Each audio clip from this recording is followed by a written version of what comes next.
കടുത്ത വിമർശനങ്ങൾക്കിടെ കടലിൽ കാണാതായ മത്സ്യത്തൊഴിലാളികളുടെ കുടുംബങ്ങളെ 11ാം നാൾ സന്ദർശിച്ച് മുഖ്യമന്ത്രിയും മന്ത്രിമാരും. നീണ്ടകരയിലെ ഗൗതം കൃഷ്ണയുടെ വീട്ടിലാണ് മുഖ്യമന്ത്രി എത്തിയത്. മുതലപ്പുഴയിലും വിഴിഞ്ഞത്തും ആഭ്യന്തരമന്ത്രിക്കൊപ്പം ഫിഷറീസ് മന്ത്രിയും എത്തി. സർക്കാർ വീഴ്ചകളും മുഖ്യമന്ത്രിയുടെ പരാമർശത്തിലെ എതിർപ്പും മന്ത്രിമാർക്ക് മുന്നിൽ കുടുംബം ആവർത്തിച്ചു. വിഴിഞ്ഞത്ത് ജോണിന്റെ വീട്ടിൽ പ്രതിപക്ഷ നേതാവും സന്ദർശനം നടത്തി.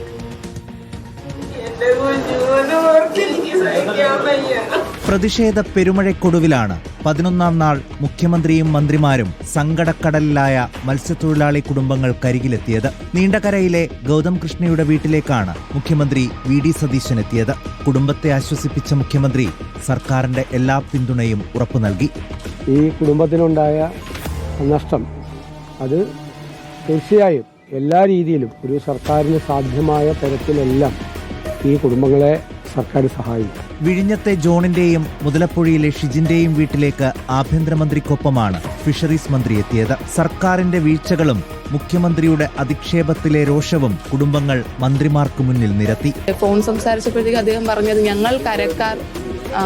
ഞങ്ങൾ കരക്കാർ കടലിലോട്ട് വന്നാലുള്ള അവസ്ഥ അറിയണം. അപ്പോൾ ഇതൊക്കെ നമുക്ക് ഹർട്ട് ചെയ്യുന്നു. കാരണം ഞങ്ങളെ റെപ്രസെന്റ് ചെയ്തിട്ട് ഇരിക്കുന്ന വ്യക്തിയാണ്. അപ്പം ചെയറിന്റെ ഒരു പ്രധാനം അദ്ദേഹം മനസ്സിലാക്കേണ്ടതിന്റെ പ്രാധാന്യമുണ്ട്. ജോണിന്റെ വീട്ടിൽ വൈകിട്ടോടെ പ്രതിപക്ഷ നേതാവ് പിണറായി വിജയനും എത്തി.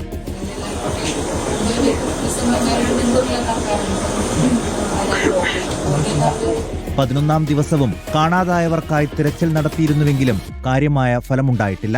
റിപ്പോർട്ടർ, തിരുവനന്തപുരം.